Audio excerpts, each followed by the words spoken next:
এরপরে আমাদের যেটা আসবে সেটা হলো দীর্ঘমেয়াদী দায় আসবে। কি আসবে? দীর্ঘমেয়াদী দায় আসবে। কি আসবে? দীর্ঘমেয়াদী দায় আসবে।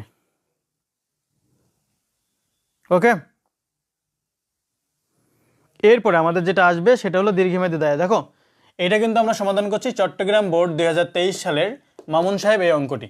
প্রথমে মালিকানা সত্ত্বের এই ফরম্যাটে আমাদের মালিকানা সত্ত্বের ভিতরে মূলধন বসবে, তারপরে নিট লাভ, তারপরে মাইনাস উত্তোলন।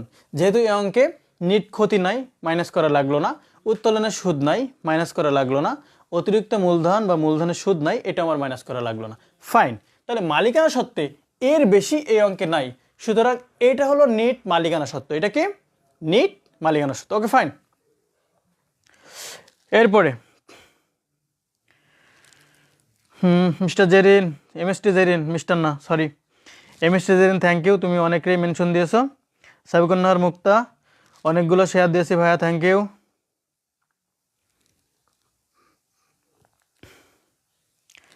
তৈব ইসলাম ঐশী, ক্লাস করে এবং বন্ধুদেরকে শেয়ার দাও। মাসুদ, গ্রুপে শেয়ার দাও এবং তুমি ক্লাসটা সম্পূর্ণ করো, ঠিক আছে? ওকে, আসো এরপরে আমাদের যেটা করতে হবে সেটা কি বলেছিলাম বলো তো? দীর্ঘমেয়াদী দায় লিখতে হবে। কি লিখতে হবে? দীর্ঘমেয়াদী দায় লিখতে হবে। দীর্ঘমেয়াদী দায়। এই দেখো তো, যখন এই পাশে আসতেছি, হ্যাঁ, যখন এই পাশে আসতেছি তখন কি এই সাইডটা অন্ধকার লাগতেছে? যখন এই পাশে আসতেছি তখন কি এই সাইডটা অন্ধকার লাগতেছে? অন্ধকার লাগলে বলো, তাহলে আমরা ক্লাসের লাইট আর একটু বাড়াই দেবো। আমি যদিও সমস্যা দেখতেছি না, যদি সমস্যা মনে হয় তুমি বলো, আমি ক্লাসের লাইটটা একটু বাড়াই দেবো। ওকে, এরপর আসো, বইয়ে সরাসরি লেখা ছিল 6% বন্ধকি ঋণ, যা নাম থাকবে, যদি 2% থাকে 2%, পার্সেন্টেজ না থাকলে তাই, বন্ধকি ঋণ বলে তোমাকে সরাসরি ওই পার্সেন্টেজ লিখে দিতে হবে। যে 6% বন্ধকি ঋণ যেহেতু একটাই আছে, সরাসরি থার্ড কলামে তুমি বসাই দেবা। এই যে কত টাকা আছে বলো তো? 50,000 টাকা। সুতরাং তুমি 50,000 টাকা ওইখানে কিন্তু অবশ্যই বসাই দেবা। ওকে, দেখো তাহলে মালিকানা সত্ত্ব করার পরে আমাদের দীর্ঘমেয়াদী দায়টুকু লেখা শেষ। দীর্ঘমেয়াদী দায়ের পরে যেটা আমার লিখতে হবে সেটা হলো চলতি দায়। আসো এখানে হলো মেইন খেলা। কারণ মেইন খেলা কেন বলতেছি? কারণ এই চলতি দায়, এই চলতি দায়ে সবচেয়ে বেশি পরিমাণ হিসাব আসে, বা বেশি পরিমাণ হিসাব আসে। বেশি পরিমাণ হিসাব আসে বলতে তা হলো দীর্ঘমেয়াদী দায়িত্বে এসছে একটা, মালিকানা সত্ত্বে এসে কয়টা এসছে বলো তো? মাত্র 3টা। কিন্তু তোমার এই চলতি দায় আসবে এখানে 7-8টা। সুতরাং চলতি দায়টা তোমার জন্য ইম্পর্টেন্ট। যারা অ্যাকাউন্টিং ভয় পাও বা বিশদ আর্থিক বিবরণী করতে ভয় পাও, তাদেরকে একটা কথা বলি, যদি আর্থিক বিবরণী অ্যাভয়েড করার সুযোগ থাকতো তাহলে আমি তোমাকে বলতাম যদি ভয় পাও তাহলে এটা অ্যাভয়েড করতে পারো। কিন্তু যেহেতু এটা অ্যাভয়েড করার সুযোগ নেই, তোমাকে বাধ্যতামূলক 2টা মানে 20 মার্কস, সুতরাং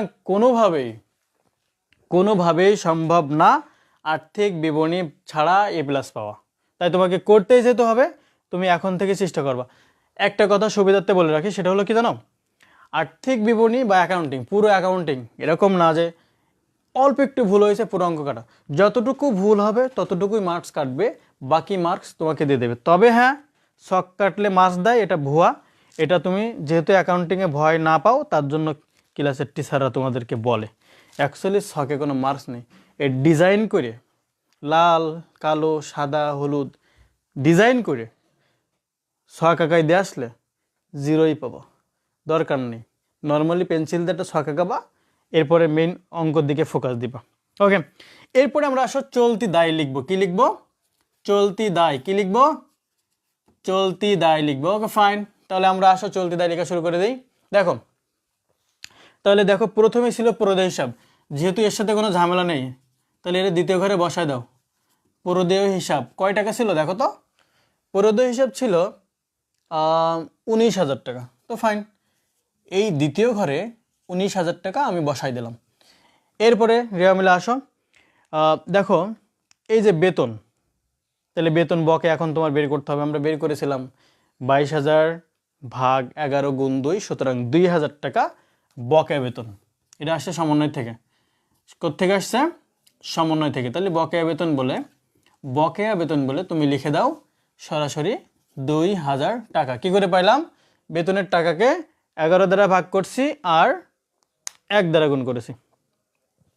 এরপর অনুপার্জিত সেবায় দেখো ছিল অনুপার্জিত সেবায় আমরা জানি অগ্রিম আয় চলতি দায়। এই যে অনুপার্জিত সেবা আয়, এই যে অনুপার্জিত সেবা আয়, এইটা তোমার চলতি দায়, সরাসরি চলতি দায় বসবে। এখানে যেহেতু ওয়ার্কিংস আছে সুতরাং 30,000 টাকা প্রথম ঘরে লেখো, মাইনাস যতটুকু অর্জিত হয়ে গেছিল ওই যে বলে দিয়েছিলাম অর্জিত সেবায় বলো তো কতটুকু অর্জিত হয়েছিল? এই যে লেখা রয়েছে 3/4 অর্জিত হয়েছে, তার মানে ওই টাকাকে 4 দ্বারা ভাগ করবা আর 3 দ্বারা গুণ করবা। এই যে একটু দেখাই দিই, 30,000 ভাগ 4 গুণ 3, 22,500 টাকা হবে। কত টাকা হয়? 22,500 টাকা। এই যে আউট অফ কলামে দিয়ে দাও 7,500 টাকা। এটা বুঝতে সমস্যা হলে বলতে পারো যে এটা একটু বুঝতে সমস্যা হয়েছে, আমি আবার তোমাদেরকে এটা সমাধান করে দেবো কিন্তু, হ্যাঁ। ওকে, এরপরে চিন্তা করো, এই যে ঋণ দিছিল, তাহলে এর সুদ বলেছিলাম দায়ের সুদ দায় সাইডেই বসে, তাহলে লিখে দাও বন্ধকি ঋণের বকেয়া সুদ।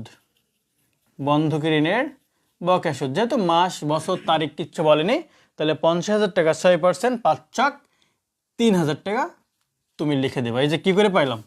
50,000 গুণ 6%, সরাসরি 3,000 টাকা। আর কিছু আছে? আর যাওয়ার মতো কিছু আছে বলো তো দেখি। দেখো পুরোদেয় নোট আছে, পুরোদেয় সব কিছুই চলতে দেয়, পুরোদেয় হিসাব, পুরোদেয় বিল, পুরোদেয় নোট যাই থাকুক না কেন সব কিছুই চলতে দেয়। তাহলে পুরোদেয় নোট 42,000 টাকা লিখে দাও। পুরোদেয় নোট কত টাকা? 42,000 টাকা। এই যে এরকম টাকা তোমার থাকলে, ফার্স্ট আইটেম যদি তোমার হাতে এই মুহূর্তে থাকতো তাহলে তুমি কি করতে বলো? শীতের এই শুরুর দিকে তোমার কাছে এই মুহূর্তে যদি কত টাকা থাকে? এই মুহূর্তে যদি এই 42,000 টাকা থাকে তাহলে তুমি কি করতে বলো একটু শুনি। কি কি কিনতে জানাও আমাদেরকে। ওকে ফাইন, তাহলে এটা যোগ করলে কত হয়? 73,500 টাকা হয়।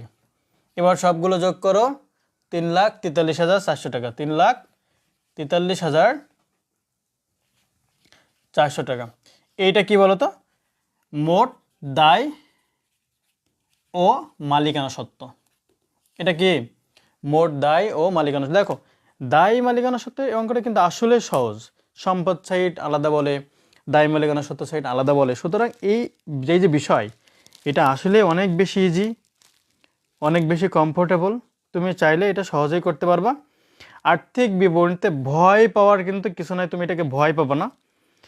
এই ঘুরতে যাইতাম আর হ্যাঁ তা পড়া কেন বলা আসছে না, কয়টা বই কিনতাম, তা বলবে না, ঠিক আছে? তা বলবে না, বলবে কি ঘুরতে যেতাম, শপিং করতাম, এইসব চিন্তা ভাবনা। দেখছো? চিন্তা ভাবনা দেখো।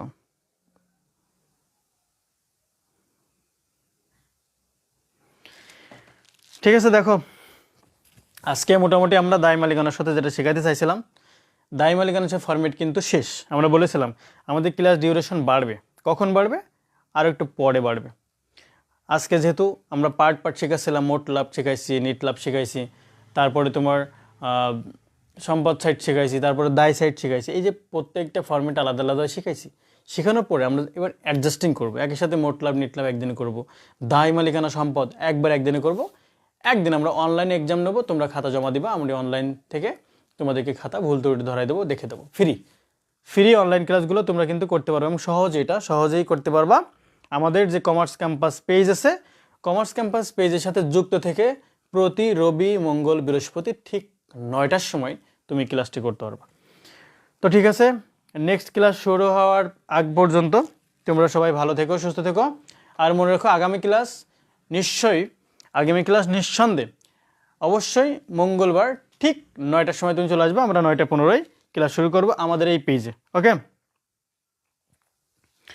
তো ঠিক আছে, সবাইকে শুভকামনা রইল। ভালো থেকো, সুস্থ থেকো। আর অঙ্কটা সমাধান